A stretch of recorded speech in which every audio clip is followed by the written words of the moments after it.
Bien, bien. Estábamos calentando motores. Calentando motores. Bien. Ya Pues está nada. grabando la noticia. Ya está grabando la noticia, no. La noticia y la entrevista, Miguel. Las noticias O sea, a partir de lo que digamos pueden provocar el secuestro de tu libro por la autoridad competente. No te preocupes, que no te vamos a preguntar cuántos millones has ganado con la venta del libro ni nada polémico. De momento he perdido mucho, ya veremos a ver lo que recupero. Los emprendedorones. Claro. En un nuevo episodio de Caminos con Historia, un episodio que es muy especial porque vamos a presentar en exclusiva un libro. Os damos la bienvenida al peregrino milimétrico Sur de Morán, y aquí el que habla, Miguel Don Gil, que le acompaña, y vamos a presentar en exclusiva un libro muy especial sobre el Camino de Santiago, que es obra de Manuel Alejandro González Flores, más conocido por Alex de Bodenaya o Alex Camino, y es un libro, una novela que el autor nos va a desentrañar, y creo que lo mejor es saludar tanto a Surde como a Alex. ¿Qué tal todo por ahí? Bueno, pues uno en cada puerto, uno en Gijón, otro por ahí por el oriente de Asturias, creo, y yo por el Mediterráneo, ¿no? Por los Hospitalet de Llobregat. Bueno, por empezar, esta idea del libro, Alex, ¿cómo surgió, no? Porque tú ya tenías otro libro publicado en concreto sobre Bodenaya, pero ¿cómo te surgió esta idea de hacer esta novela? Pues mira, dicen que el Camino de Santiago se vive 3 veces. Una cuando lo planificas, otra cuando lo realizas y otra cuando lo recuerdas. Yo añadiría una más, que es cuando te lo imaginas. Entonces esto, con mis ansias de camino y de peregrinación, aquí atado que no puedo salir a caminar, entre comillas, pues me puse a imaginar una peregrinación. Y todo fue así rodado. Empecé un día como el que no quiere la cosa. Para elegir la época, elegí la época del año 1992, que es justo el año anterior al inicio del boom del camino, con lo cual el Camino de Santiago era una aventura, con todas las letras y en mayúsculas. No había prácticamente infraestructura ni albergues, estaba prácticamente muy poquito señalizado, y así empezó todo. A imaginarme una peregrinación como sería en aquella época. Yo quiero recalcar que Alex, es el primer invitado de Caminos con Historias que repite. O sea, Alex Camino está aquí porque la gente quiere Alex Camino en el camino de su vida, ¿no? Y ahora, pues hablando además de un nuevo libro que yo creo que es un salto literario muy importante respecto al anterior, del que hablamos en la primera ocasión.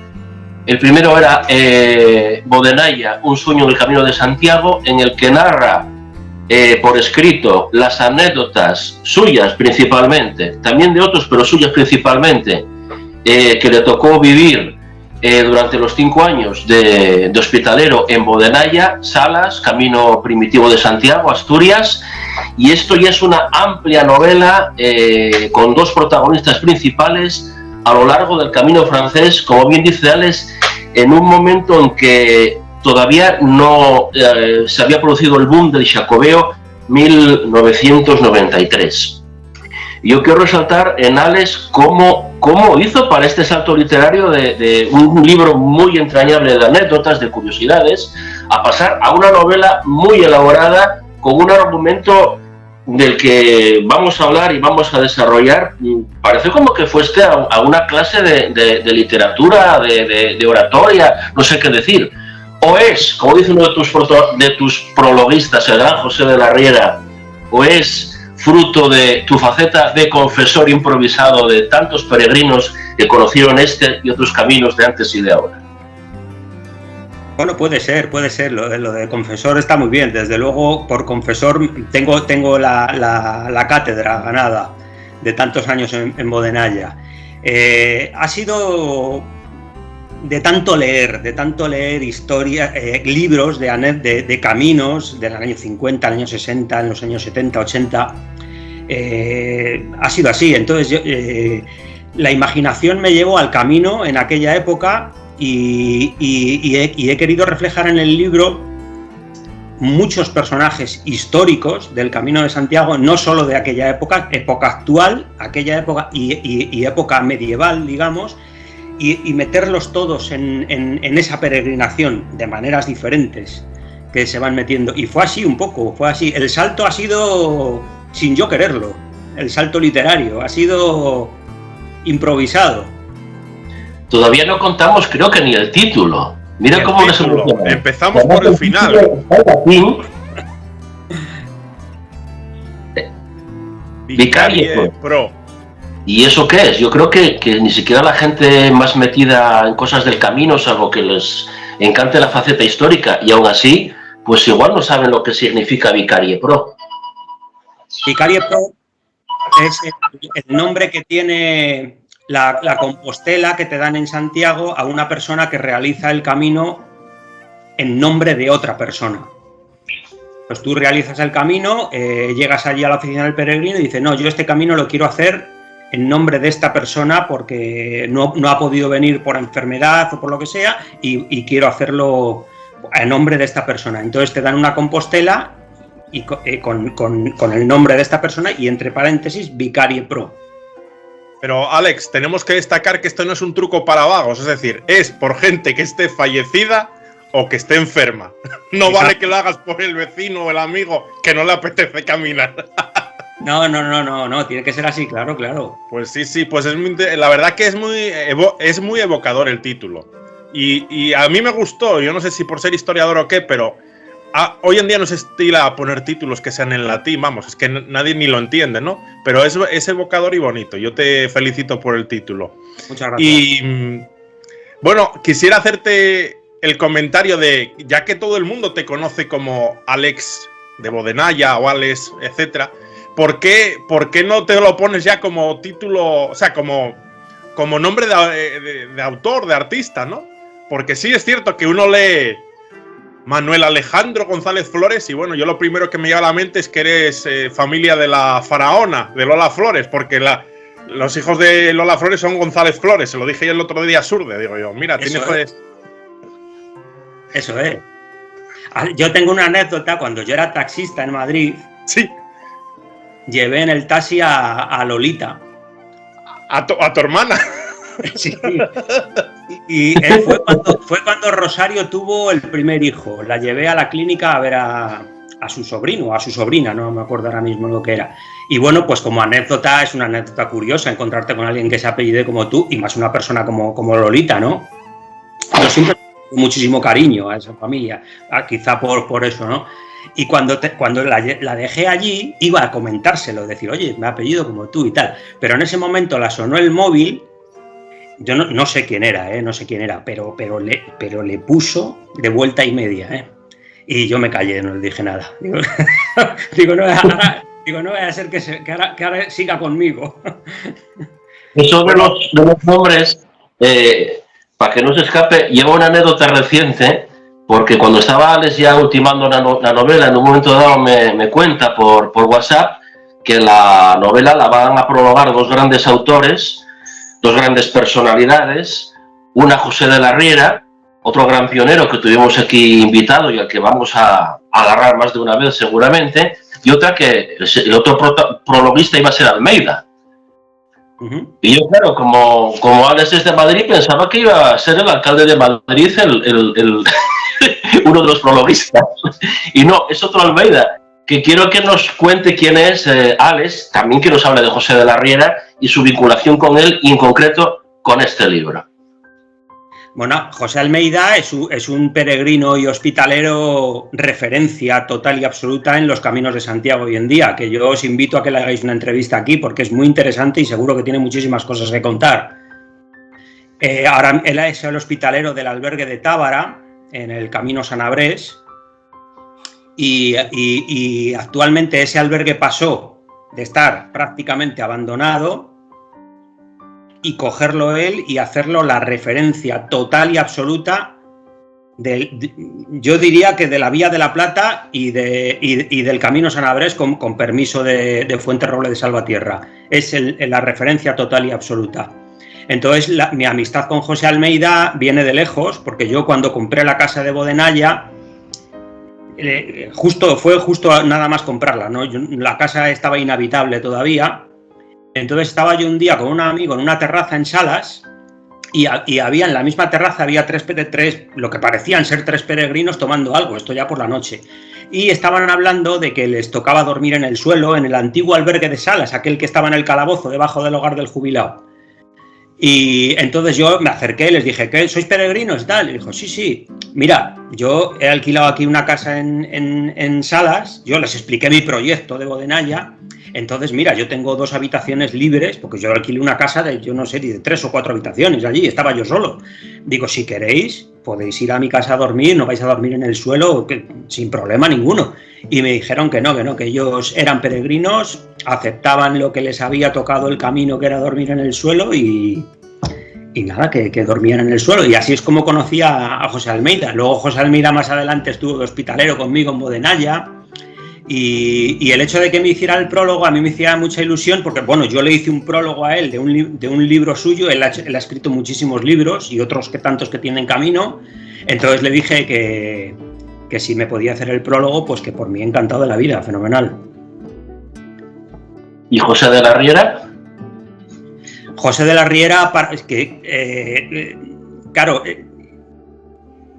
para mí es un referente en cuanto a escritor y en cuanto a historiador del camino. Entonces yo quería que él también participara en el libro de alguna manera, y se lo pedí, y de mil amores, o sea, todo ayudas y facilidades. Para mí es un verdadero honor que tanto José Almeida como José Antonio de la Riera hayan prologado el libro.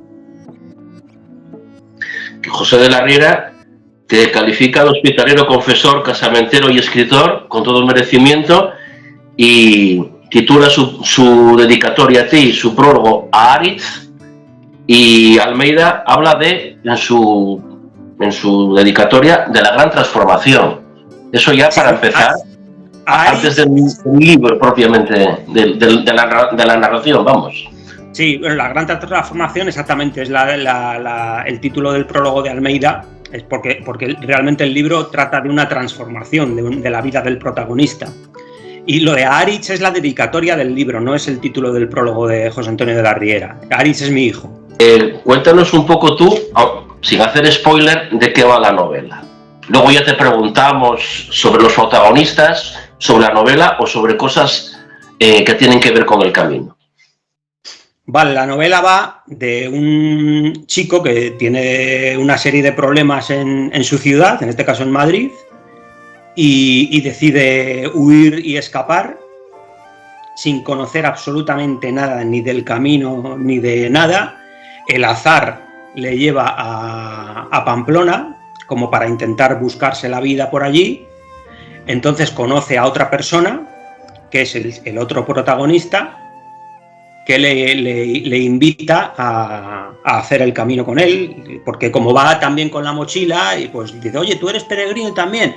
El otro, como no sabe ni por dónde anda, ha aparecido allí en Pamplona como podía haber aparecido en Cádiz, por ejemplo, pues le dice, pues sí, soy peregrino, para ver un poco. Y al final decide empezar el camino con él, y ahí empieza la gran transformación del camino. A mí esa primera parte del camino me recuerda a un peregrino que también, más bien, escapó de su lugar de origen, que era el sastre picardo Guillaume Manier, o como se pronuncie, que hace el camino en un principio no tanto por una fe o idealismo tal, sino como por huir de su vida diaria. Y a mí, aunque luego es diferente porque él lo preparó un poco más, incluso con el párrafo, pero lo primero que me llega es que Alex está reviviendo un poco la literatura odopérica, que es la literatura de los antiguos peregrinos que dejaban alguna crónica, que a veces publicaban o no, o la publicaban 10 años después, y es algo reconfortante también cómo la historia se hace presente, no solo porque traigas personajes históricos que aparecen aquí y allá en el camino de los dos protagonistas, sino porque, pretendiéndolo o no, estás haciendo una literatura que se parece a aquella, la que había desde el siglo XII, digamos, XIII hasta el XVIII, en el estilo moderno, naturalmente. Sí, no tenía yo conocimiento de este peregrino que dices tú, estuve observando el otro día en internet acerca de él y sí, se parece bastante. Realmente lo que hizo el protagonista del libro es también un poco huir y escapar. Lo que pasa es que él no se preparó en absoluto el camino, a diferencia de Manier.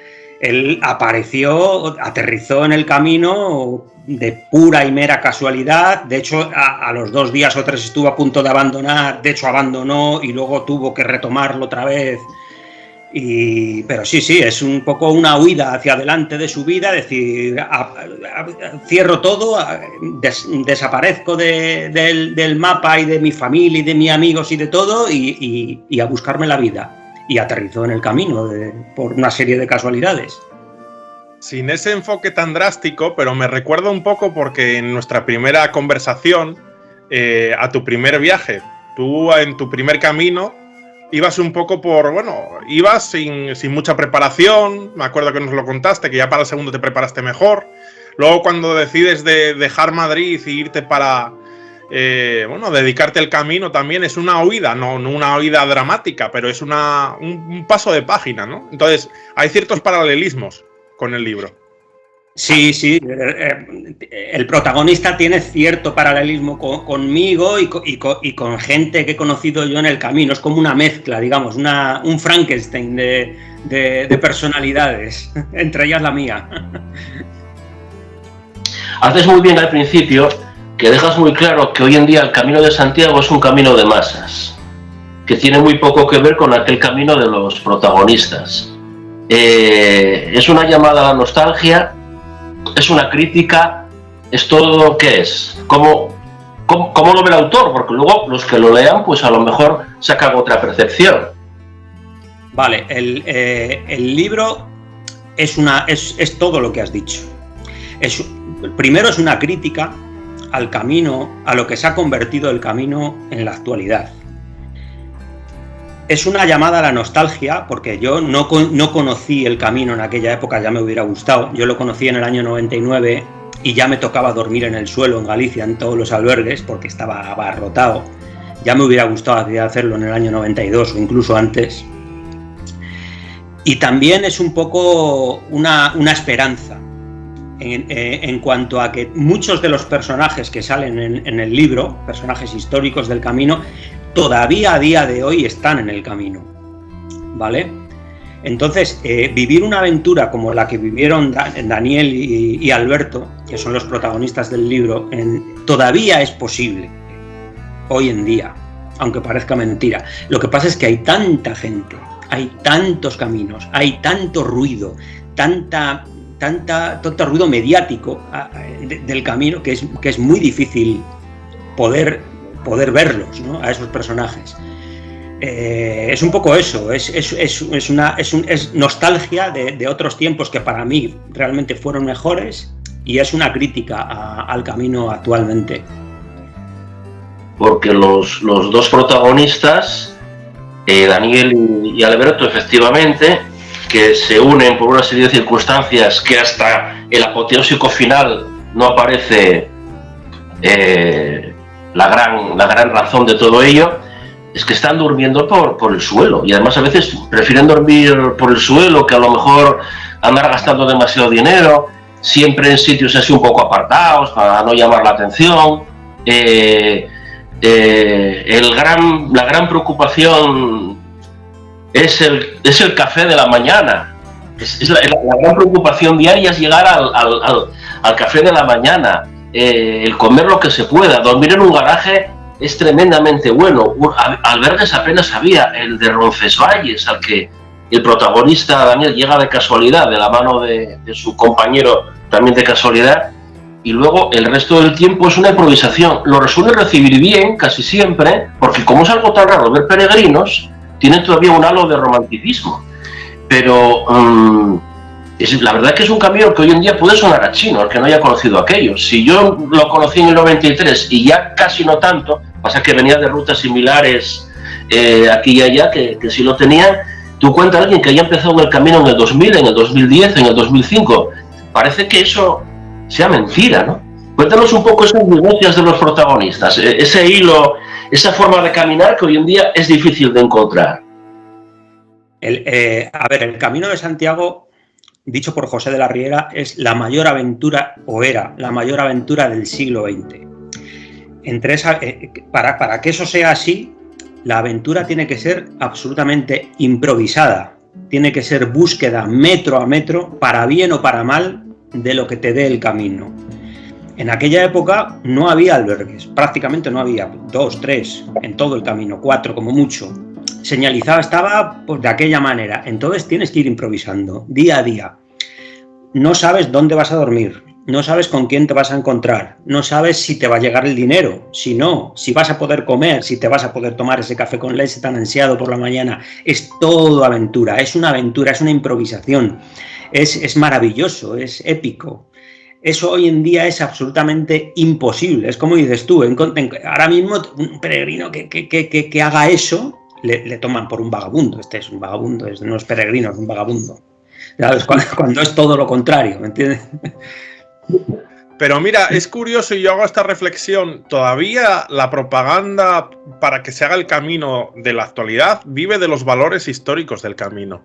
Porque ese viaje que te cambia, ese punto hasta espiritual, solo se puede vivir así, improvisando, con cierta austeridad, con cierta llaneza. En cambio, cuanto más añadidos hemos hecho al camino, pues se hace más artificial. Pero sí que esto, porque yo creo que hoy en día pasa, hay mucha gente que hace el camino y luego hace el camino y dice, pues yo no he sentido nada. Eso también pasa hoy en día, porque es tan...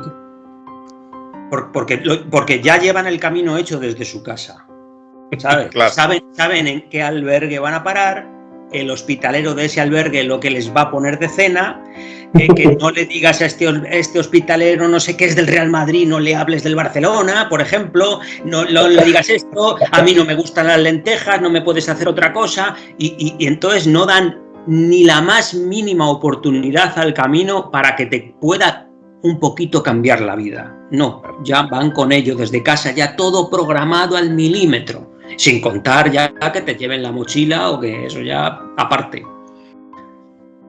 Ahora, siendo un poco de abogado del diablo, ¿no estamos idealizando un poco también ese camino?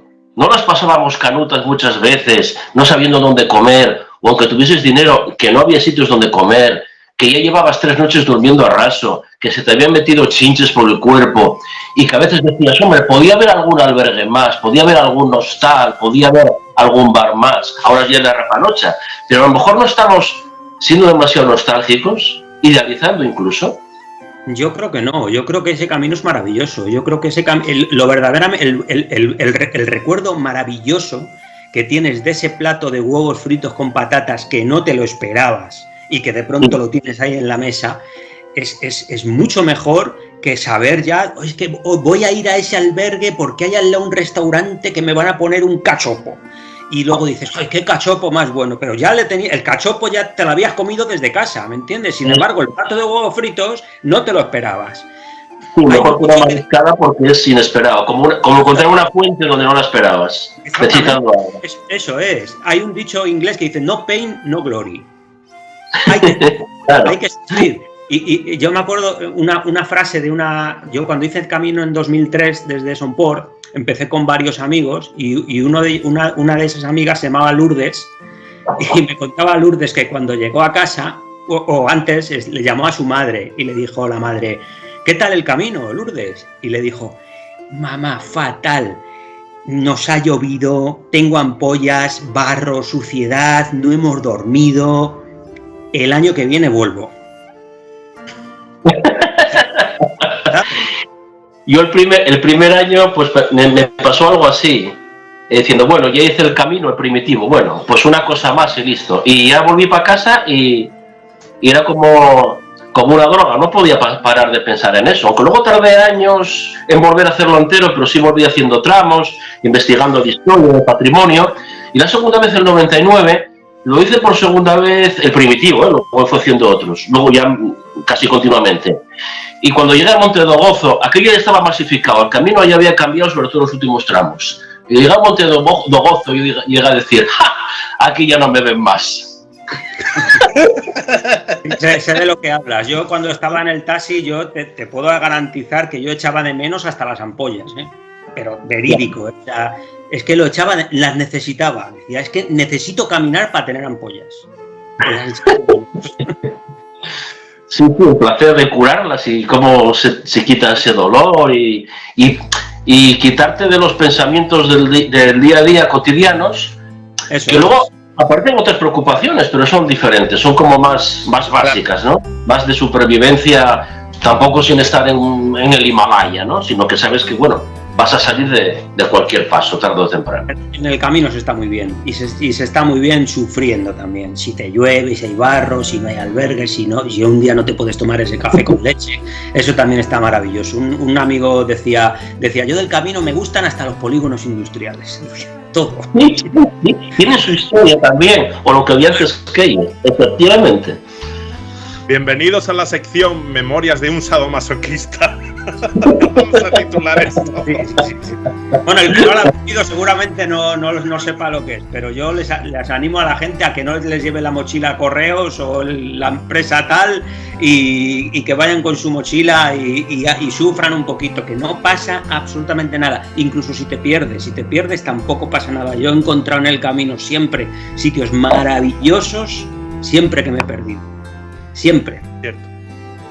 Igual estás haciendo también un efecto llamada, aunque sea sin pretenderlo, porque en el libro aparecen unos valores de los caminos antiguos, duros, pero a la vez con bastante solidaridad, no solo entre peregrinos, que se conocen y se reconocen, sino también con la mayor parte de los vecinos, salvo algún caso muy contado, prácticamente era raro, ¿no? Era raro que hubiese un maltrato, sobre todo en los pueblos, sino siempre te invitaban, te indicaban, hablaban contigo. No sé si igual estás haciendo un efecto llamada, siendo otra vez abogado del diablo, a un camino que en gran parte se fue.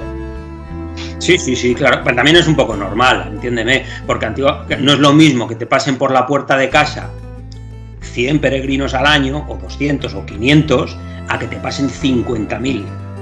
¿Me entiendes? Eso también es verdad que para la gente que vive en el camino también. Yo esa transformación sí que la he vivido, por ejemplo en el primitivo. Yo cuando me fui a Bodenaya, por allí pasaban peregrinos en verano, no muchos, y ya está. Entonces no es lo mismo para las personas por ejemplo, de Bodenaya, el ver a los peregrinos que pasaba alguno de vez en cuando, a de pronto a tener de vecinos 20, 30 todos los días. ¿Entiendes?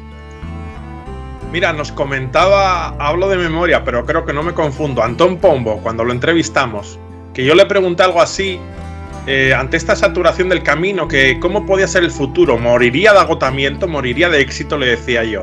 Y él decía que posiblemente, igual en el futuro, lo que era la peregrinación, quizás la masificación se estancase, pero que se podría, digamos, producir un renacimiento del camino, volviendo a eso, a otros caminos menos transitados, pero que son una vuelta a los orígenes de la peregrinación. Y posiblemente pase eso. Por ejemplo, el primitivo, hombre, hoy en día va mucha más gente al primitivo, pero no tiene nada que ver con el camino francés. Entonces, hay otros caminos que pueden empezar a ser como, digamos, la salida para el peregrino que quiere una experiencia auténtica, ¿no? Claro, es que, a ver, muchas veces la gente, ¡ay, el camino, es que hay gente, no sé qué, está lleno! Bueno, está lleno el camino francés los últimos 100 kilómetros, o como mucho desde el Cebreiro, eso está lleno. Los demás caminos no. Yo el año pasado hice la vía König, los dos tramos, el camino en Castilla-León y el camino en Galicia, el de la vía König, y doy gracias a Dios porque se me ocurriera hacerlo, porque viví lo que podía ser, lo que de alguna manera podía ser el camino francés en los años 60, cuando no había nadie. Yo y el grupo de peregrinos salimos de San Martín del Camino con intención de llegar a Cogorderos por la vía König, y íbamos pueblo a pueblo pasando y la gente alucinaba al vernos. ¡Que sois peregrinos! ¡Os podemos hacer una foto! Tú fíjate, alucinante, en los bares, ¿pero qué estáis haciendo? Primero, todo el mundo se pensaba que nos habíamos confundido. El camino no es por aquí, el camino va por allí, va a Astorga. No, nosotros hemos venido por aquí porque este es el camino de la Vía König. Ah, es verdad que nos dieron una charla un día, que hubo un monje que escribió una guía. Pues ese camino estamos haciendo. ¿Os puedo hacer una foto para poner en el grupo de WhatsApp del pueblo? Sí. De hecho, incluso en Quintanilla del Valle han abierto un albergue de acogida tradicional no gracias a nosotros, pero a raíz del paso nuestro. Estuvimos hablando con ellos y han creado un albergue de referencia en la Vía König ahora en Castilla y León. O sea que fue impresionante. Ese es el futuro igual para una persona que quiera vivir el camino, vivir el camino con más tranquilidad, con más introspección, con un poquito de esa búsqueda. Como decía el padre Ernesto, el camino es búsqueda. Claro que sí, el camino es búsqueda día a día. Pues ahí están esos caminos todavía. No hace falta irse a Sarria. ¿Qué te vas a encontrar en Sarria en agosto? Los últimos 100 kilómetros, pues no vas a poder ni moverte, lógico y normal, pero ya lo sabes tú cuando vas allí, vete a otros caminos. Mencionaste al Padre Ernesto, que es un gran referente de los caminos de Santiago, sobre todo del norte, por el albergue y casa en general de la cabaña del abuelo Peuto en Güemes, en Cantabria, que no todo el mundo lo sabe y que vamos a puntualizar ahí. Y dar un saludo al Padre Ernesto, por supuesto. Por supuesto, un crack. Alex, se me está ocurriendo ahora en directo y te lo digo, tenemos que abusar de tu amistad y tenemos que estos albergues de referencia y estos personajes que tú conoces, a los que se pueda entrevistarlos aquí en el canal y por supuesto el día que los entrevistemos te traemos a ti de contertulio. ¿Qué te parece? Te lo iba a decir ahora mismo, te lo prometo, ahora mismo te lo iba a decir. Digo, al igual que José Almeida, a María Ángeles, que es la hospitalera, digamos, del albergue de Quintanilla del Valle, estaría encantada, estoy seguro, de estar aquí con vosotros y explicaros su proyecto, el proyecto de vida en el pueblo, porque dicen de la España vaciada. Tenía que haber una María Ángeles en cada pueblo de España vaciada, de verdad. Otro gallo nos cantaría. Es muy interesante que traiga esa María Ángeles también. Ya voy a hablar con ella para ofrecer. Miguel, esto es interesantísimo. Lo que pasa es que Alex Camino ha venido a hablar de su libro. Lo sé. Te pregunto, es un libro del camino francés. Sí. ¿Lo elegiste por alguna razón, aparte de porque sea el más grande, el más largo, el que triunfó más a lo largo de la historia, sobre todo a partir del siglo XIII hasta el XVIII? Bueno, lo elegí porque yo creo que el camino francés es el camino con más historia y con más espiritualidad y con más espíritu de camino que hay, con absoluta diferencia, con todos los respetos y que no se enfade nadie, ¿eh? Pero yo creo que es así, entonces lo elegí por eso. Es un libro que casi invitaría yo a que la gente que hace el camino francés se lo llevase y lo ojease al final de cada jornada para ver en qué se parece y en qué cambió y lo vea con sus propias percepciones. Estaría bien. O que lo leyeran antes de ir al camino un poco y vieran lo que es un poquito el camino, que eso siempre ha sido una crítica que he hecho yo, que la gente va al camino sin saber ni lo que es el camino, ni un poco de historia del camino, ni nada. Entonces, pues estaría bien que se lo leyeran y que vieran o entendieran que no van a Disney Camino, sino que van a un espacio histórico que te puede cambiar la vida. Eso, pues para leer antes, durante y después. Y luego ir repasando, pues, estaciones, como se dice. Eso es.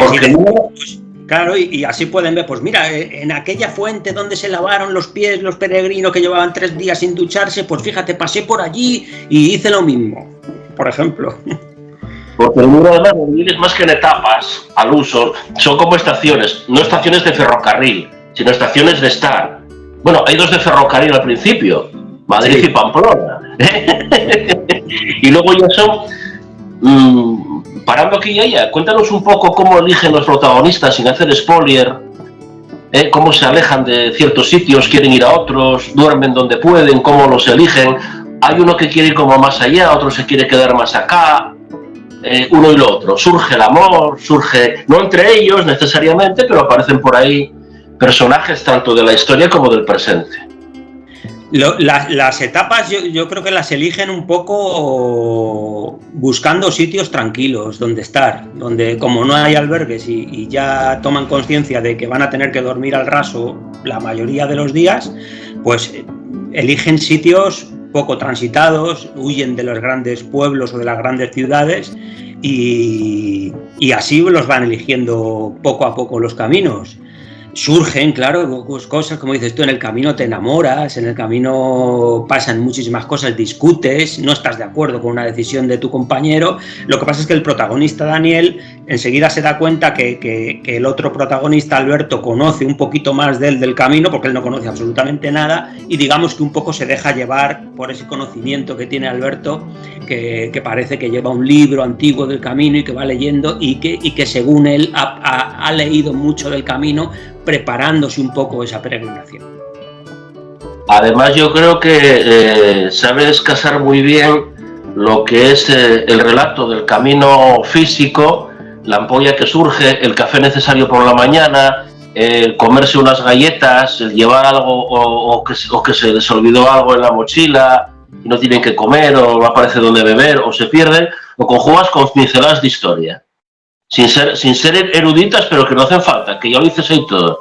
Tanto los personajes que aparecen, surgidos del pasado, como en descripciones de alguna capilla, de algún claustro, de alguna torre, de algún... Sí, bueno, lo que son esos problemas que se encuentran estos peregrinos, eso los he vivido yo en el camino. No en el camino francés, porque en el camino francés cuando yo empecé a hacerlo ya había prácticamente toda la infraestructura necesaria para no tener ningún tipo de esos problemas, pero por ejemplo en la Ruta de la Lana, que la hice en enero del 2011, salí de Cuenca en enero con 12 bajo cero. En ese camino yo pasé hambre, pasé frío todo el que quieras, yo qué sé, la búsqueda de lo que es el café con leche por la mañana era vital. Y todo eso lo he vivido, entonces no me ha costado nada plasmarlo en el libro. Luego todos los personajes que salen en el libro son reales, tanto los que salen de aquella época medieval a los de hoy en día, que muchos de ellos ya no están entre nosotros, son personajes reales. A muchos de ellos he tenido la suerte de conocerlos en persona, otros no, pero a muchos de ellos he tenido la suerte de conocerlos en persona y quería que salieran en ese libro, se lo merecen. Quisiera hacerte un apunte, y es que leyéndolo, o sea, me demuestra el libro, salvo que hayas tenido un corrector buenísimo, pero que eres una persona muy leída y tienes una redacción excelente, una cosa que vamos, es sencillo de leer, pero está muy bien redactado, es una cosa que me llamó la atención del libro. No sabía que eras tan buen novelista. No lo soy, ha salido así. Yo leo libros por ahí que no tienen nada que ver con el mío, son muchísimo mejores. Hay muchísimas palabras que no están en mi diccionario. Yo escribo como es, yo creo que ha salido bastante bien. Te doy las gracias por tus palabras, pero no me considero un novelista. Pero bueno, yo creo que el libro ha salido bien, ha salido bastante bien. Que se prepare Pérez Reverte. No le llego ni a la suela de los zapatos a Reverte. El camino empieza en Roncesvalles, vamos a decir, realmente empieza en Madrid, algo aparece por Pamplona, la transición, aparece Roldán en Roncesvalles y luego va siguiendo pues esos jalones del camino francés, primero por Navarra, luego hacia La Rioja. ¿Puedes contarnos así por encima, para meternos en el gusanillo, alguno de esos jalones de hitos del camino poblacionales o paisajísticos espirituales que aparecen en tu obra? Bueno, Eunate, por ejemplo, yo creo que es un sitio que mucha gente no se desvía por no hacer 2 kilómetros más. y es un sitio que es absolutamente imperdible en el Camino francés. Por ejemplo, también San Juan de Ortega, en Burgos, es uno de mis capítulos preferidos por la figura del párroco José María Alonso, al cual yo conocí en persona y le tengo, en paz descanse, y le tengo un gran cariño y admiración. Y luego, por ejemplo, también la Cruz de Ferro. Son hitos del camino, por nombrar tres, ¿no? Que son, yo qué sé, a todo peregrino que haya hecho el Camino francés le preguntas, dime 3 sitios que te hayan marcado del camino. Y yo estoy seguro que si han pasado por Eunate van a decir Eunate, por supuesto la Cruz de Ferro, el Cebreiro y quizás San Juan de Ortega. Además, la Cruz de Ferro ya pasa doblemente a la historia por haber sido una batalla ganada por los peregrinos, aunque sea de momento. El futuro ya se verá. Y seguimos ahí, ojo a visor, Estamos atentos a todo lo que pasa. Porque había un proyecto de urbanización de la zona un poco complicado, hacer como una especie de parque que rompía un poco lo que era el paraje tradicional. Lo que iban a hacer allí era un absoluto destrozo a la espiritualidad del camino. El camino de Santiago es espiritualidad y es austeridad también. Entonces la Cruz de Ferro no necesita absolutamente nada, solo peregrinos. No necesita nada más, no necesita poner allí unos banquitos o unos caminitos o un murito o un hormigón, nada, solo peregrinos y que la limpien, chimpún, ya está, es así de sencillo. Aparte que si el Camino de Santiago es patrimonio de la humanidad y está protegido por la UNESCO, entonces no se puede hacer, directamente es que no se puede hacer, ya está. Tú tienes una casa que pasa el Camino de Santiago por la puerta. Yo he tenido una casa que pasaba el Camino de Santiago por la puerta en Bodenaya, ¿vale? Yo no podía cambiar las ventanas de la casa o hacer cualquier obra que yo quisiera porque alteraba el entorno, un entorno protegido por ley, que es el del Camino de Santiago, pero ellos sí pueden alterarlo. No solo en la Cruz de Ferro, tenemos ahora el problema de Altri en Palas del Rey. Entonces, ¿para quién es la ley? ¿Para ellos, para nosotros, para todo el mundo? No, a la Cruz de Ferro no se la toca, no se puede tocar. Y vamos a estar, y seguimos pendientes a cualquier acto que hagan allí, y nos van a tener en contra siempre. No solo en la Cruz de Ferro, en todo el camino. Otro hito del camino, volviendo a la zona de Navarra, no te lo saltes, que los protagonistas se pegan una borrachera. En monasterio. En Iras hay un monasterio bien bonito y está la fuente del vino. Yo no sabía que ya estaba en el 92 la fuente, pensé que era una cosa que habían inventado para estaba ya. Sí, y se bebe como de calidad. Claro, pasan por allí y duermen en el pórtico de la entrada del monasterio y se comen un bocadillo de sardinas y les entra una sed, imagínate. En verano, un bocadillo de sardinas por la noche y va uno a llenar la botella de agua y se da cuenta de que hay otro grifo que da vino. ¿Pero esto qué es? Si es que nos obligan a pecar. Alfaz Daniel, el protagonista, va huyendo de las ciudades. Llegan a Pamplona, pero luego llegan más núcleos urbanos hasta el final, que ya parece que les va perdiendo miedo, ¿no? A lo mejor los malos rollos de los que huía en la urbe. Sí, el protagonista huye de todas las ciudades, huye un poco de su pasado, huye de los problemas que le han hecho escapar de la ciudad. Él se da cuenta desde el minuto 1 del problema que tiene encima, que no es pequeño, es plenamente consciente de él y sabe perfectamente lo que tiene que hacer o dónde no tiene que ir a volver a caer en la tentación. Entonces huye de las ciudades, le da mucho miedo incluso atravesar las ciudades. Pero bueno, está Daniel ahí para llevarle por el buen camino. Está Alberto para llevarle por el buen camino. Y Alex, una pregunta.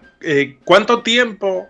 Que bueno, luego, a ver, La gente que no ha escrito un libro se piensa que el gran reto es escribirlo. No, es escribirlo y luego el proceso de edición, que a veces lleva mucho tiempo. O más tiempo que escribirlo. Pero lo que es la redacción, ¿cuánto tiempo te llevó? Desde que empecé, no mucho, igual 2-3 meses, una cosa así. 2-3 meses. Yo por las noches, lo hacía por las noches todo. Lo escribí todo con el teléfono móvil. Porque por las noches, cuando se dormía mi hijo, Aritz, al que está dedicado el libro, pues como yo soy una persona que duermo muy poco, con dormir 4 o 5 horas para mí ya es suficiente, pues me tiraba escribiendo 2 o 3 horas durante la noche, imaginándome, pensando, buscando en internet si ya estaba La Fuente del Vino en el año 1992, y sí, estaba ya, cosas así, para ser lo más fidedigno posible a la historia del camino. Y así me tiré noche a noche, quizá 2 o 3 meses. Luego viene lo que dices tú, luego viene la corrección de todo el libro, el repaso capítulo a capítulo de todo, que dura muchísimo más que el escribirlo, mucho más tiempo. ¿Y me dices que lo escribiste con el móvil? Sí, sí. Pues es un poco incómodo, ¿eh? Ya, bueno, es lo que hay.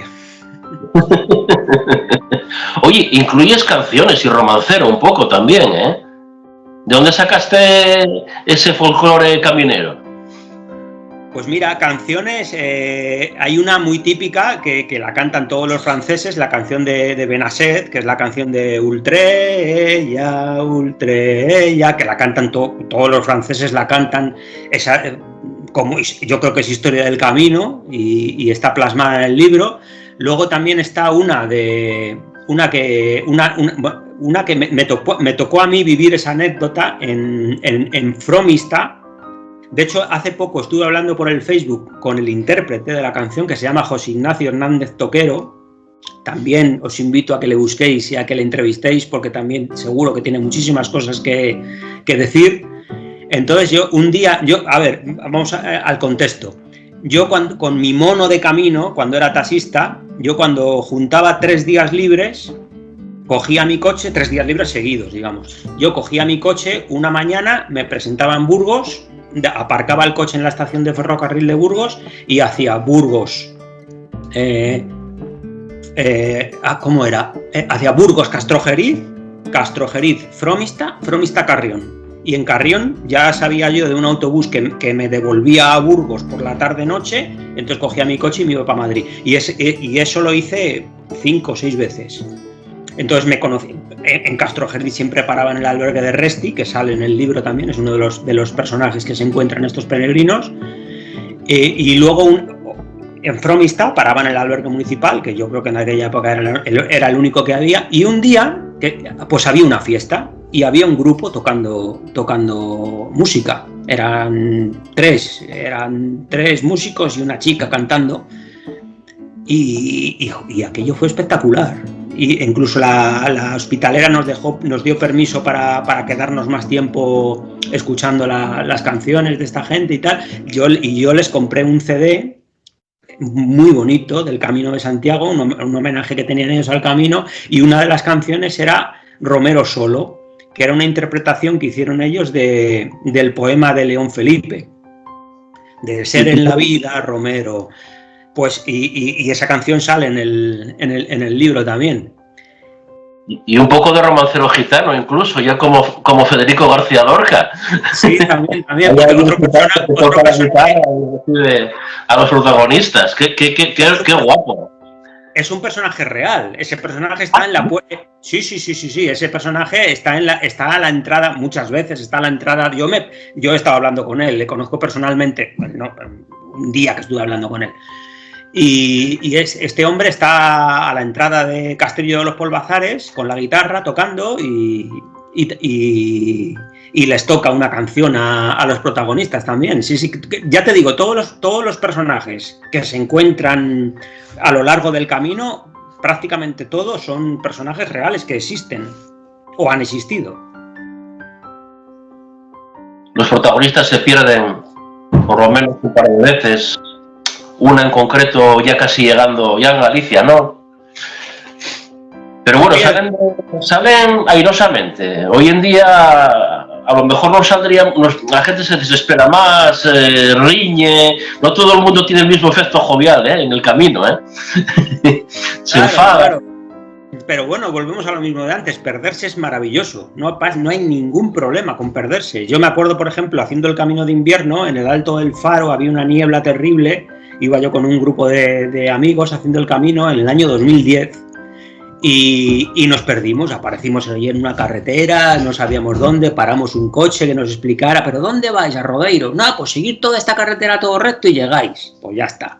Carretera todo recto y llegamos y nos encontramos una taberna con unas tazas de Ribeiro, de ese tinto que parece tinta el vino, te deja la taza manchada, que aquello fue espectacular. O sea, que yo volvería a hacer el camino por ese desvío precisamente por volver a pasar por esa taberna, ¿sabes? Entonces no pasa nada por perderse. Los protagonistas a veces no es que se pierdan, pero buscan, aunque ya hay algunos tramos señalizados, buscan apartarse de la carretera, de los camiones, del arcén, del tráfico, del peligro, y buscan la tranquilidad aposta, aunque haya que hacer un poco de rodeo. Claro, porque ¿sabes lo que pasa? Que muchas veces, sobre todo en el camino hoy en día, la gente se mete al camino con el plan de hacer la etapa. Se levantan a las 5 de la mañana y quieren hacer la etapa cuanto antes posible. A las 10 de la mañana ya están allí en el albergue, en la puerta del albergue, con su mochila en la lista de espera para entrar. Quieren es quemar etapas. Los protagonistas del libro lo que quieren hacer es vivir el camino. Dicen muchas veces a lo largo del libro, es que no quiero que esto acabe nunca. Entonces, si hay que hacer un desvío para quitarse unos kilómetros de carretera, se hace sin ningún problema, no pasa nada. Si a lo largo de la etapa que te va a costar 5 kilómetros más, pues 5 kilómetros más, ya está, no pasa nada. Pero te has quitado 20 kilómetros de arcén de carretera nacional atestada de tráfico, ¿no será eso mucho mejor? Pues que tome nota la gente, como dices tú, si leen el libro y vuelven a pasar por el camino francés. Bueno, ahora mismo la salida de León después de la Virgen del Camino, ahora han hecho un andadero al lado de cuando lo hice yo ese camino en el año 2001 por primera vez, porque yo, el primer camino mío empecé en Villafranca del Bierzo, pues iba por el arcén de la carretera. Si yo hubiera tenido conocimiento de haber podido ir por por Villar de Mazarife, pues seguramente me había ido por ahí. Y sí, utilizan varios desvíos. Uno de ellos es ese y varios desvíos. Todo es afán de quitarse, de ir tranquilos, escuchando el pajarito y buscando su café con leche. Porque como tantas veces decimos, para correr tienes el resto del año, Y claro, correr mucho. Y mirar el reloj mucho. Exactamente, eso es. Claro, el camino hay que tomárselo con calma. Ahora mismo la gente... Joder, yo me acuerdo en Bodenalla que la gente me reservaba, por ejemplo, para dormir y estaban allí a las 12 de la mañana.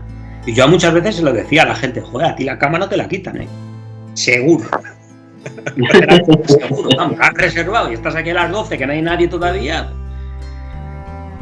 Si has reservado, que te parece muy bien, si has reservado, tómatelo con calma. Da igual que lleves a las 6, a las 7 de la tarde. Haz la etapa tranquilamente, desvíate a ver una iglesia, un monasterio. Es que me han dicho que hay un monasterio aquí, pero es que está a 2 kilómetros. Desvíate. Son 20 minutos de desvío, pero es que a lo mejor no vuelves a pasar por allí en la vida. Pues desvíate a verlo. Si has reservado cama, la tienes ya garantizada, pues ¿para qué vas a estar allí a las 12 de la mañana? Otro desvío que hacen en el camino es para dormir en Vilar de Donas, ya en Galicia. ¿Tú conoces a algún peregrino que se haya desviado para ver esa iglesia? Y eso que aparece en muchas guías como un sitio a visitar que merece la pena haciendo el camino, por toda la magia del lugar, aparte de que luego... Es que hay sitios que aunque no seas aficionado a la historia del patrimonio, estás ahí imaginándote una novela. Y es una forma de acercarte a lo que es lo que diríamos el valor añadido del camino. No solo caminar y caminar, que puedes caminar por el parque de tu casa o en un gimnasio o en una bicicleta estática en tu casa, sino esa percepción de sensaciones, que para eso somos humanos y para eso nos gusta esta magia de las cosas, ¿no? Y nuestra imaginación. Yo ahora mismo estoy planificándome ya el camino que voy a hacer en octubre, noviembre con el grupo que voy al camino. Y ya estoy mirando alrededor del camino, en un espacio, en una franja de 5 o 10 kilómetros alrededor, todo lo interesante que pueda haber para desviarnos, para verlo. Y si no es indiscreción, ¿qué camino vas a hacer en octubre? No, bueno, estamos pensando hacer un camino que yo todavía no conozco a ningún peregrino que lo haya hecho, que son los caminos que yo busco ahora, que se llama la Ruta Jacobea de los Calatravos. ¿A que no lo habíais oído nunca? No, yo no. Lo de los Calatravos me suena a los hermanos Calatrava. Sí. Calatrava. Es un camino que empieza por ahí, por Ciudad Real o por ahí. Lo que pasa es que nosotros lo vamos a tomar más adelante, en Sigüenza. Fíjate, pasa por Sigüenza, por Berlanga de Duero, por Calatañazor, Vinuesa y enlaza por cerca del monasterio de Valvanera, por Anguiano a Santo Domingo de la Calzada.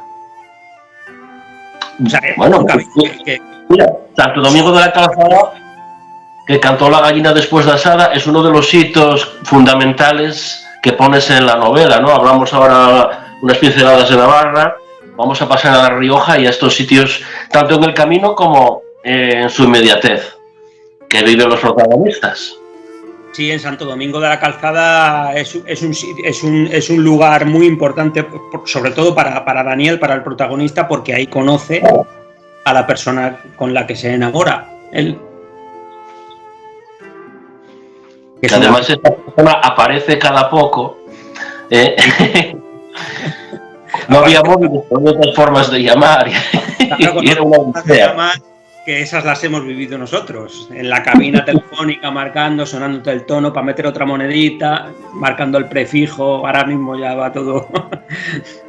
Sí. Luego me encanta mucho la descripción que vas haciendo del camino por toda la larga meseta castellana y leonesa, que es una cosa que mucha gente se salta, ¿entiendes? Incluso influencers y hasta alguna guía, no de las principales, habla de la posibilidad de saltarse la meseta. Pues para eso no haces el camino, buscas otro destino. Eso sí que es absolutamente imperdonable. Es el camino francés, el paso de la montaña pirenaica a la meseta, ese contraste de paisajes para luego entrar en Galicia por la montaña y volver al verde. Si hay un tramo que verdaderamente te pueda cambiar la vida, que te llene, que te incite a pensar, a recapacitar en tu vida, en tus problemas, es la meseta. Aparte que los paisajes son preciosos. En primavera, cuando está verde, es un mar son mares verdes que se ondean con el viento. Es increíble, es maravilloso, es espectacular. ¿Cómo se puede saltar eso la gente? ¿La gente a qué va al camino? No lo entiendo. La ciudad de tienen esas referencias monumentales que son inexcusables también para los protagonistas, aunque huyan de las ciudades. La Catedral de León flipan, y yo me sentí muy relacionado porque yo la Catedral de León flipo con toda aquella arquería, las vidrieras, unas torres ahí. Increíble. Pues seguro que mucha gente no entra ni adentro de la catedral, por no pagar los 2 euros para ver aquella maravilla del siglo. Vete tú a saber que aquello es impresionante, es digno de verlo una vez en la vida, por lo menos. Al hilo de lo que estamos comentando, pone página 400, voy a leer solo 10 líneas, 400 a la 401. Creo que muchos de los peregrinos con los que nos cruzamos no están viviendo la experiencia del camino en su plenitud. Y responde, puede ser, cada persona es un mundo y cada mundo un camino. Quizás ellos no buscan lo mismo que nosotros. El camino es sabio y otorga a cada peregrino lo que necesita. Nosotros buscamos la sabiduría, la tranquilidad y la meditación. Y mira dónde hemos acabado. Siempre que hemos necesitado algo, el camino nos lo ha brindado. ¿Recuerdas? Dios proveerá, concluyó Alberto con una sonrisa serena. Sí, así es. Al final el camino te da, o el camino te da, o el camino te echa del camino. A una persona que no vaya allí con una mentalidad un poco, al final acaba yéndose de allí, o haciéndolo en plan, bueno, pues voy a hacer el camino, lo he hecho y ya me vuelvo para casa. El camino siempre te da lo que necesitas, siempre. ¿Tú crees, Alex? Me vas a decir que sí, pero yo te lo pregunto, que era evitable, al menos en los caminos principales, llegar a la situación que se está llegando.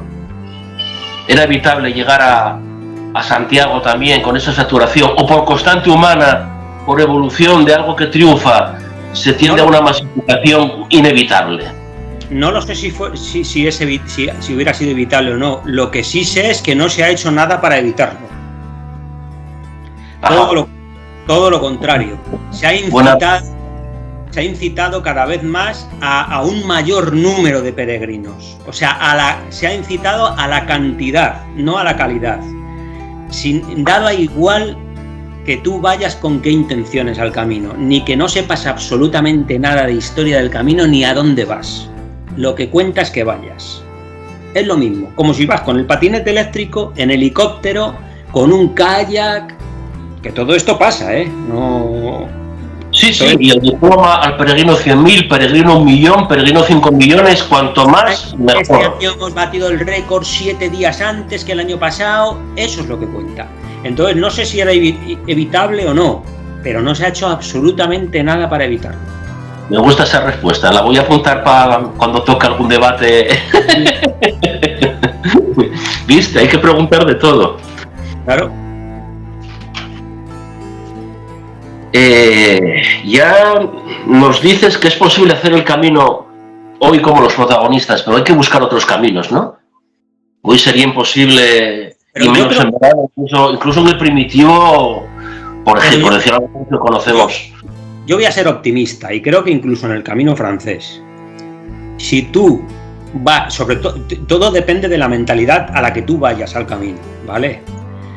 Si tú vas con una mentalidad de búsqueda, de abrirte al camino, de decir, no voy a programar nada, el camino que me dé lo que me tenga que dar, yendo también un poco a contracorriente, porque claro, si tú te levantas a las 5 de la mañana, como el resto de todos los peregrinos que tienes a tu lado en el albergue, no te vas a separar de ellos en ningún momento. Si tú sales a las 9, a las 10 de la mañana, yo estoy seguro que tienes todo el camino para ti solo. Y por no camina nadie. Y no siempre hace un calor tremendo. Días nublados por la tarde. Bueno, si hace calor, pues hace calor. En algún punto, como tú y como yo, digamos, no camina nadie, es todo para ti. Los bares sí, atiborrados, ¿no? Pero a partir de la 1:30. Te vas a juntar con gente seguro, pero no vas a ir con el pelotón. Vas a ir fuera de onda y vas, yo qué sé, a lo mejor llegas a un pueblo y dices, pues mira, a mí no me apetece quedarme aquí en este pueblo, voy a seguir al siguiente. Pero es que a lo mejor en el siguiente no tienes nada donde dormir, ya me buscaré yo la vida. Claro, eso es el arma secreta que no se estemos viendo publicándola. Por ejemplo, yo cuando hago el primitivo, que es el que más hago, a partir de Melide, antes de las 9:30 no me muevo de Melide. ¿Dónde vas? Si puede ser a las 10 mejor. Y ya tengo el camino muy para mí, ¿eh? Claro. Siempre hay alguno, un peregrino, siempre, por supuesto, pero ya no es. Es que eso es peor que la Gran Vía en agosto, ¿no? Los Sanfermines. Sí. No faltan los todos, pero bueno, alguna vaca sale. Claro, entonces si tú vas rodeado de gente, aquí y allá, el de la bicicleta que te timbra para que te apartes, el otro que te pregunta que de dónde has salido, que otro con el megáfono o con la música puesta por el camino, pues es imposible que te pase absolutamente nada más que te cabrees y que... Pero si tú vas un poco a contracorriente en cuanto a horarios de gente, vamos, te digo yo que vas prácticamente tú solo en el camino, incluso a día de hoy, ¿eh? Luego también depende mucho de la época del año en que uno lo haga, claro, por el invierno hay mal clima, ¿no? Pero bueno, también si uno va fuera de fecha, va a haber menos gente en cualquier camino. O sea, Claro, si tú que te vas al camino francés en febrero, va a haber muy poca gente. Pero claro, eso tiene sus ventajas y sus inconvenientes, pero también tiene sus ventajas, ¿vale? Vas a tener alojamientos abiertos prácticamente uno a cada final de etapa, con lo cual eso es un problema que te quitas de encima. Claro, vas a encontrar seguramente nieve, frío, barro, lluvia. Bueno, no pasa nada. El agua no se queda aquí, resbala. No pasa nada. Una cosa que no quiero que se me pase, aunque la repitamos al final. Hace un par de días publiqué la foto de Alex en uno de los blogs, de las páginas de Facebook del Camino de Santiago, de música y lecturas, así como que no quiere la cosa, ¿no? Y la verdad que lo que más pregunta la gente decía, ¿dónde se puede comprar la novela de Alex Camino? Cierto. Ya antes de saber si era una novela del Camino francés, no, del libro, no sabían si era una novela, si era una guía, si era memorias, ya la gente quería saber cómo conseguir esa novela, aunque lo repitamos al final, pero para que no se nos pase. Pues a través de mí. Que me pregunten por en el Facebook o en mi email, por ejemplo, alexitogonzalez@msn.com, o que se metan en el Facebook y que me pregunten por privado o en alguna publicación, y es la única manera de hacerse con ella, a través de mí. Yo soy anti-Amazon, anti... todo lo que lleva la industria esto es una cosa personal mía hacia el camino, hacia los peregrinos, y es a través de mí, nada más. Y una editorial modesta que a veces hay, ¿o preferiste hacerlo así por tu cuenta según la gente va pidiendo? Sí, prefiero hacerlo un poco, no me lo he planteado, lo de una editorial así modesta, tampoco a lo mejor me importaría, no, pero el de Bodenaya lo hice así, a través de mí, y bien. Sí, funcionó más o menos bien. Esto yo no lo hago para hacerme millonario, lo hago para mi aportación, digamos, al camino, y al que tenga que llegar el libro va a buscarse la vida para que le llegue, eso seguro. Pues sí, el mundo del libro no es tan fácil como parece. Ya. Se puede publicar mucho, pero solamente a los autores muy consagrados, con mucho renombre, ganan, y a veces con muchas presiones. No publiques de esto, publica del otro, el mercado es este, el mercado es el otro, la gente pide ahora violencia, o la gente pide ahora Happy Flower, según, ¿no? Claro. Sí, a ver, ¿me entiendes? El libro ahora mismo solo son pérdidas económicas, porque claro, editar, ya no solo de todo el trabajo que te lleva en cuanto a horas de trabajo, de escribirlo, revisarlo 1000 veces, pelearte con la imprenta, que ahora esto sí, esto 2 milímetros más porque no cuadra, venga emails para acá, venga emails para allá, y luego el coste que supone un libro de 400 y pica páginas, es elevado, entonces son pérdidas, pero bueno, si consigo recuperarlo, por mí encantado de la vida. Me doy por satisfecho. Vamos a poner aquí en el vídeo tu email, sí, aquí abajo, y también dices que a través de Facebook te pueden contactar. Sí, en Facebook, exactamente, en Alex Camino. Estoy pensando a lo mejor en hacer una página de estas de Facebook como la que hice en Bodenaya, para el libro de Bodenaya. Sí, muy bien. Un poco más personal del libro, digamos, para no mezclar churras con merinas, ¿me entiendes? Pues vamos a animar a la gente a que adquiera la novela de Alex Camino y que sea un éxito rotundo, ya por puro egoísmo, para en esa página de Facebook que va a publicar, escribir ya los aficionados. La próxima novela, Alex, del Camino Primitivo. La próxima novela ya la tengo en mente, ya la tengo en mente. Ah, muy bien. Sí. Y no es en el primitivo, Y una pregunta, ¿qué precio tiene la novela? Para aquellos que estén interesados en Mira, el libro cuesta... realmente el libro solo, si me lo compran a mí en persona, son 15 euros. 15. Pero con gastos de envío, porque es un libro que es gordo, pesa, y los gastos de envío, aunque sea correo ordinario, son elevados. Entonces, con gastos de envío mediante correo ordinario serían 22 euros, gastos de envío incluidos. Muy bien. Ya veo a la gente corriendo detrás de Alex, cómprame un libro. Cómpramelo, véndeme. Yo comprar, puedo comprar. Vende un libro. Como a nivel personal sale más barato, pues... Claro. ¿Qué moraleja te gustaría que sacase la gente? Aunque luego cada uno sacará la suya. ¿O qué síntesis, o qué mentalidad, qué idea te gustaría que sacase la gente? ¿O que se divirtiese simplemente? Pues en que el Camino de Santiago es verdaderamente maravilloso, en que merece la pena hacerlo, y merece la pena hacerlo con un poquito de búsqueda de dejar al camino que te cambie un poco, de no tener la obsesión de tenerlo todo controlado, de decir, merece la pena hacer el camino. Y para la gente que no haya hecho el camino, que pueda leer la novela, decir, oye, pues quiero hacer el camino.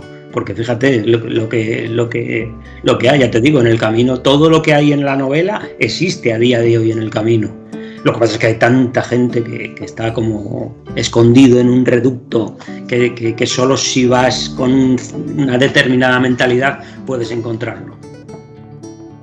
Y está triunfando esa mentalidad de tener el camino lo más preparado posible, llevando maletas, llevando equipaje, estando preocupado de dejar un poco atrás unos días, como lo que serían unas vacaciones de verdad. No sé si me entiendes, de despejar, de hacer una cosa diferente. No que sea un destino vacacional, sino vacación es liberarte, la palabra original de la palabra es liberarte de lo cotidiano.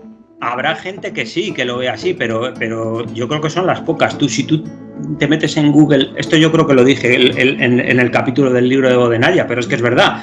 Si tú te metes en Google ahora mismo y buscas en el buscador Camino de Santiago, le das a buscar y te aparecen una serie de empresas que te lo programan todo, chico. No, es que ¿hasta dónde vas a mear?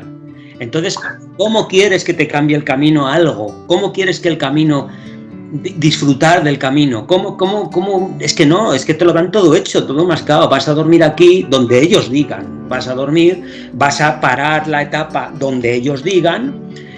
Es que no, pero es que fíjate qué cómodo, porque no me llevan la mochila y me preparan un pisco labis no sé dónde, siempre están pendientes por si me pasa algo para recogerme con la furgoneta. Pero si el Camino de Santiago es facilísimo, es ponerte la mochila con tu credencial y echarte al camino.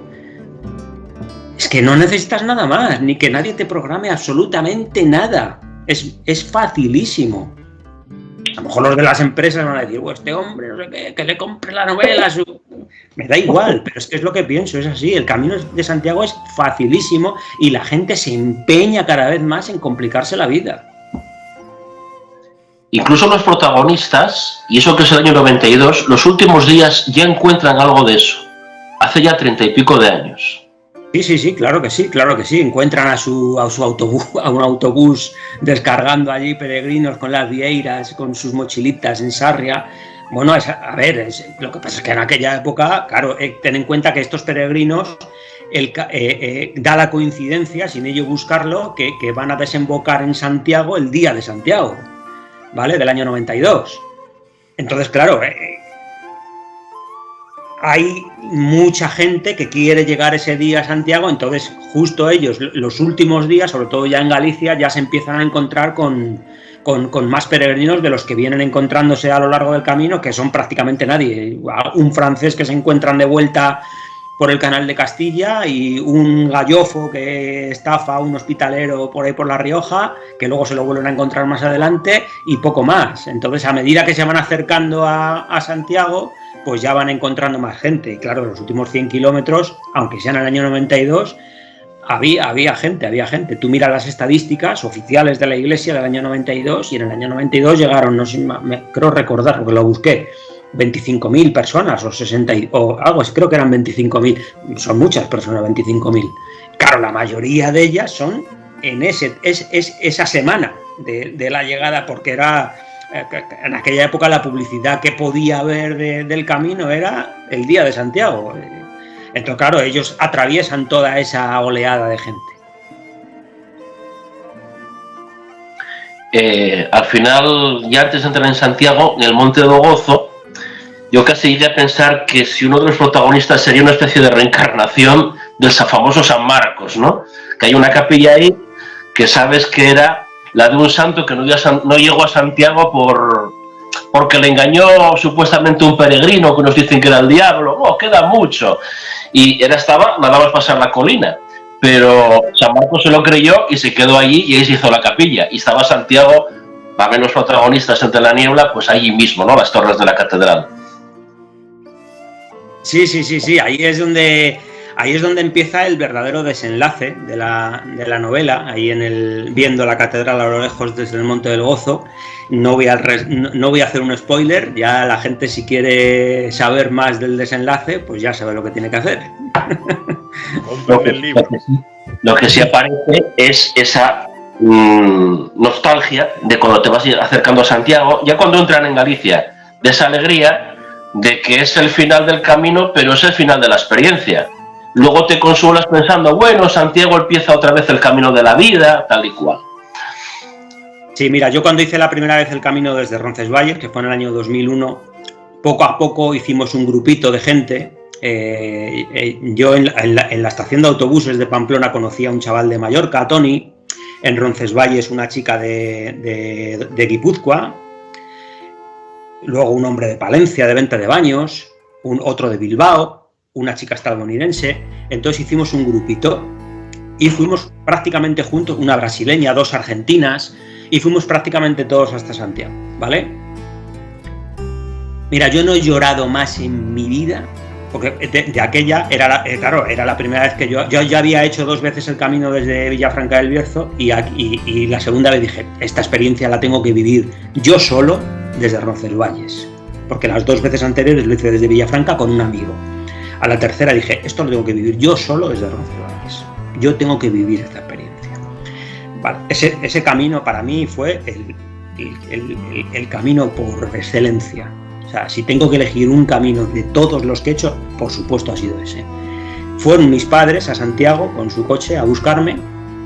Bueno, yo me despedí en la plaza del Obradoiro de toda esta gente y tal, me monté en el coche de mis padres y ala, para Madrid. Estábamos, tú fíjate, desde Santiago, estábamos por la provincia de Zamora y yo seguía llorando dentro del coche. Mis padres asustados. ¿Pero qué te pasa? ¿Pero qué te pasa? Digo, no, dejarme. Esto es una cosa mía, dejarme, no me pasa nada. Dejarme que me desahogue. Todo el viaje de vuelta llorando, pero como una magdalena, o sea, increíble. O sea, por eso te digo que luego echaba de menos todo, las ampollas, todo. Echaba de menos la lluvia, el sufrimiento, el calor, todo. Uy, pero luego la cena comunitaria, y eso que los protagonistas todavía no había cenas comunitarias, no había albergues, salvo alguno al final. Improvisan una con unos franceses en Samos, en el albergue de Samos, una cena ahí, es la única cena, digamos, que hacen así un poco así entre peregrinos, digamos, sí. Normalmente las cenas de esta gente son bocadillos, improvisación total, volvemos a lo mismo, es lo que te dé el camino. Hoy te invitan a comer allí y a lo mejor la semana siguiente te toca bocadillo de atún con tomate. Pues bocadillo de atún con tomate, no pasa absolutamente nada. La verdad que en esa forma de hacer el camino antigua se podía adelgazar, no como hoy, que la gente engorda. Sí, la gente va al camino primitivo muchas veces pensando que aquí, bueno, como son subidas, bajadas, ya verás, pero luego te metes en Casa Pachón, luego al día siguiente en Casa Herminia, al otro en la Nueva Llandesa y al final llegas a Santiago y ya has engordado 10 kilos. Ya no sé, pero puedes engordar como no tengas un poco de disciplina, porque además es que el cuerpo te pide comer y beber, y el cuerpo además, las papilas gustativas, como el ejercicio y el aire sano y tal, te sabe todo mucho mejor. A lo mejor los mismos huevos fritos con patatas que puedes comer en casa, incluso bastante naturales, ahí te sabe 10 veces mejor, por toda la coyuntura y porque físicamente tus papilas gustativas están a pleno pulmón, como los pulmones están en lo mejor. Ya se me está ocurriendo a mí un capítulo de Caminos con Historia de templos gastronómicos del camino. Bien. Venga, pues te cogemos. Sí. De los caminos, hay unos cuantos. Pues eso es una cosa muy a tener en cuenta. Los protagonistas apenas tienen oportunidad, bueno, por la forma de caminar o por coyuntura económica, y se valen de lo que hay, como bien dices, pues de una lata de sardinas, pues bienvenida sea. Ahora, de lo que no prescinden, te tiene que promocionar, poner publicidad, alguna marca cafetera, es el café de la mañana, es que es una constante, y se darán cuenta de que es una obsesión, pero es que lo es, es que te despeja, sea en el camino, sea en la ciudad, algo como tonificante. Pero eso es una cosa, eso lo he escrito así porque yo lo vivo así en el camino. Yo me levanto por la mañana y ¿dónde está el café? ¿Dónde está? O sea, si no hay café es que no arranco. Yo me acuerdo haciendo el camino de Madrid una vez, no me acuerdo la población. Es que no me acuerdo de la población. Dormíamos en un albergue, yo y Eduardo, el chaval que hace las flechitas amarillas, estas de papel. Y no había nada allí, el bar estaba cerrado y tuvimos que andar 5 o 6 kilómetros hasta el siguiente pueblo buscando a ver si había un bar abierto. Era invierno, yo solo camino en finales de otoño e invierno. Bueno, pues llegamos, hice 5 o 6 kilómetros hasta la siguiente población, pero no te puedes imaginar lo que me costó, porque yo sin café es que no arranco. Y llegamos y por fin había un bar abierto, gracias a Dios. Y yo directamente le pedí 2 cafés con leche. Digo, pero para mí, 2 para mí, es lo que quiera. Para mí ponme 2 cafés con leche. Porque me tomé uno, pero del tirón, y luego no lo degusté un poquito. Es que para mí es la búsqueda del café con leche por la mañana es... Yo creo que habría que poner el binomio café y chupito. Por la mañana. Para dar energía. Sí, el chupito que hice con Eduardo, con el chico este de las flechitas amarillas, el chupito no podía faltar, eso por supuesto, eso es gasolina. Me acuerdo ahora mismo que dices de chupitos también, una vez que hice el camino en Navidades con unos amigos, en Sarria precisamente, el bar La Escalinata, en aquella escalinata que hay, que los protagonistas pasan por ahí también, había un bar al lado del albergue de la Asunta de allí de Sarria. Esto era el día 31 de diciembre. Pues salimos del albergue y fuimos a tomarnos el café y luego, venga, un chupito. Esto a las 8 de la mañana sería. Salimos del bar, pues igual a las 12. Más o menos. Y cayeron, yo qué sé, 5, 6, 7 chupitos cada uno, ya cayó. Seguro, me acuerdo de ese día perfectamente. Rosario, que es una chica de Cádiz que me acompaña muchas veces al camino, seguro que se acuerda de aquel día. ¡Buah! Espectacular. Pero es que es lo que hay. Eso es lo que hace subir mucho el presupuesto. Una de las preguntas que más se ve ahora en los foros es ¿cuánto cuesta hacer el Camino de Santiago? Y, hombre, si tienes mucha disciplina, a lo mejor no tanto, pero te va a llevar la euforia, el cuerpo lo pide. Y a lo mejor al principio, a lo mejor al medio con la gente, las cervecitas o comer aquello que te apetece tanto en aquel bar, aquel menú, y sobre todo según llega al final y te vas distendiendo, pues puedes tener alguna noche... Mira, el mejor dinero que puede gastar una persona es en el camino. Y en no escatimar, en decir, oye, pues si hoy me quiero tomar un chupito, pues me lo tomo. Y si me quiero tomar una cerveza aquí, pues me la tomo, ya está. Y es así. Un cachopo. Un cachopo, por supuesto, claro que sí. Un pote de Herminia allí en casa Herminia, un pote de esos asturianos. Hombre, por favor, ¿cómo no te lo... o un menú en Casa Pachón, es que... Hay en Astorga que... no tomaron el cocido Maragato los protagonistas, pero se fueron al Castillo de los Polvazares, que es un sitio muy bonito también para ver. Durmieron allí a la salida del pueblo de Castillo de los Polvazares, sí. Claro, porque es que los protagonistas van prácticamente con lo mínimo económicamente. De hecho, el protagonista está a punto de abandonar y llega a un acuerdo con Alberto, con el otro chaval, para continuar el camino. Económicamente, aunque dormían en la calle, iban de bocadillo, pero al final es un gasto día a día. Claro, al final la bolsa que tienes se acaba, ¿sabes? Pero bueno, el camino se puede hacer con mucho dinero o con muy poco también. Todo depende de la mentalidad a la que vayas tú al camino también. Lo que te quieras pasar. La euforia en unos momentos dados y una cerveza, y si te juntas, pues solo una ronda. Y a veces la ronda igual tienes ahí 6 o 7. Sí, como pero bueno, es como ayuda. 4 horas. Y las resacas, que para caminar es lo peor, te entra un bajón. Sí, bueno. Tela. Quedan encantados, Daniel sobre todo, creo, en Astorga, volvemos a Astorga, con el Museo Gaudí, la catedral. O sea, que estas pinceladas de historia, arte, patrimonio, aquí allá, muy bonito.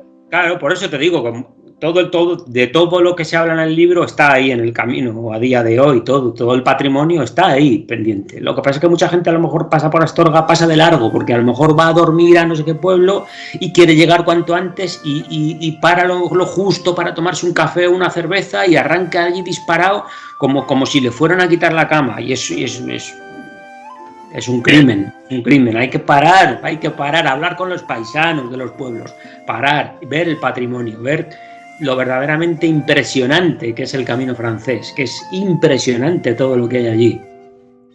Tenías razón, Surde, cuando comentabas antes que recuerda mucho la novela a la literatura odopérica, que es un alegato a ella y una renovación de la misma, porque hay muchos libros, se publican muchos libros, muchos, por ejemplo, pues peregrinos que hacen como una bitácora de su viaje y tal, pero se van a centrar en lo que sufrí en el camino, otro en los amores en el camino, o en algo muy concreto, muy personal. Pero Alex tiene la facultad de presentar el camino en todas sus vertientes: el patrimonio, la espiritualidad, el reto personal, las vivencias, y es muy completo en ese sentido. Así que tanto Surde como yo recomendamos la novela, y todo el mundo que vea este vídeo se tiene que comprar la novela, y además tiene la ventaja que como es directamente con el autor la compra, pues ya se lo vende dedicado.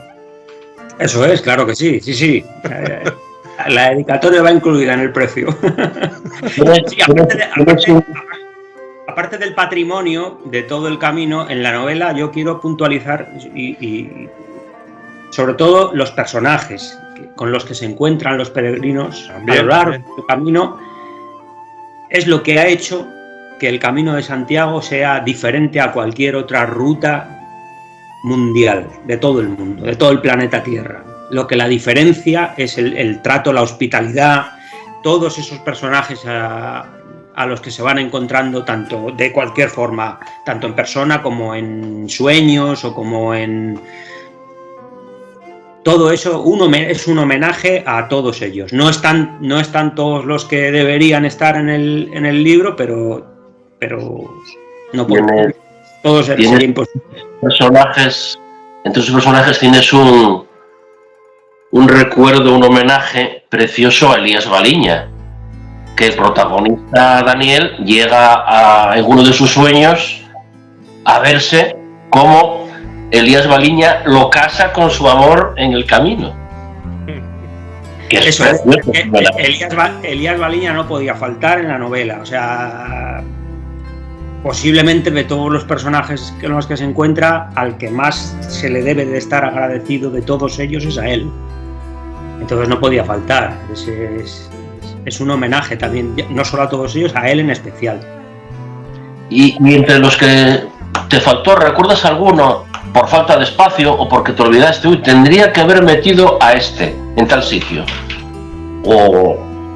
Pues ahora mismo así... ¿O los tienes todos?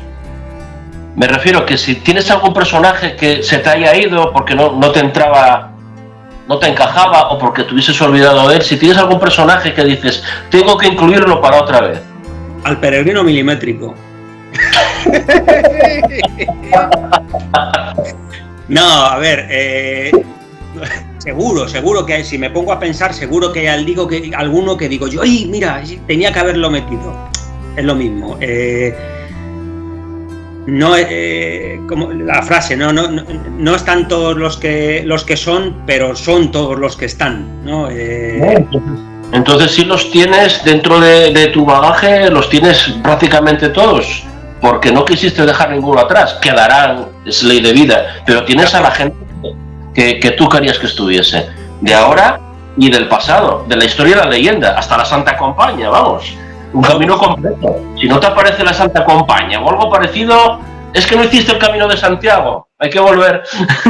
Ahora que lo dices, falta el bandido Fendetestas. ¡Ah! Cuéntanos, así lo añadimos.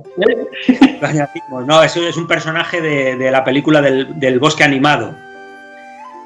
el personaje que hace Alfredo Landa se llama el bandido Fendetestas y es un personaje también así de la Galicia misteriosa, de estas de las corredoiras y el bandido. No hay bosque sin su bandido y sin su santa compañía en Galicia, de aquella época, ¿no? Y bueno, por poner un toque de humor, pero no tiene nada que ver con el Camino de Santiago, el bandido Fendetestas. Bueno, los bosques eran sitios de bandoleros y a veces asaltaban a los peregrinos y hay muchos documentos sobre el tema. De hecho, la Vía Cuni nace, lo sabes, Alex, por un peregrino alemán, un monje o un sacerdote que busca un camino que no atravesase zonas de bosques, de montaña, donde había muchos bandoleros. Él va buscando los valles y las poblaciones para no verse solo ante el peligro. Exactamente. La Vía König, el Hermann König hace el tramo del desvío que hace en los Montes de León, en vez de subir por Foncebadón, porque según la guía, según lo que se hablaba, seguramente con los peregrinos que se iba encontrando él, que iban en dirección contraria, pues le decían, ¿no? Decía, pues por allí no voy a pasar, voy a buscar otro tramo más liviano en cuanto a físicamente, en cuanto a menos cuestas y que traten mejor a los peregrinos. Y es por lo que elige el desvío por donde va hoy la Vía König en el tramo de Castilla-León, no me acuerdo cómo se llama esta zona. Por Brañuelas. Para otro programa. Brañuelas, Torre del Bierzo, Bembibre, a salir a Ponferrada. Bueno, Surde, llevamos hora y media con Alex. La verdad es que le hemos estrujado bien en el tiempo. Tenemos, Alex, yo creo que para muchos episodios. Ya hemos anotado varias ideas. Ya las revisaré yo. Y ya quedaremos contigo, Alex. Yo te felicito un montón por la novela. Creo que va a ser un éxito de ventas, porque hay que decir que en el canal, que tu vídeo, tu primera entrevista, es el vídeo creo que más se ha visionado. O sea, que tienes un gran poder de convocatoria.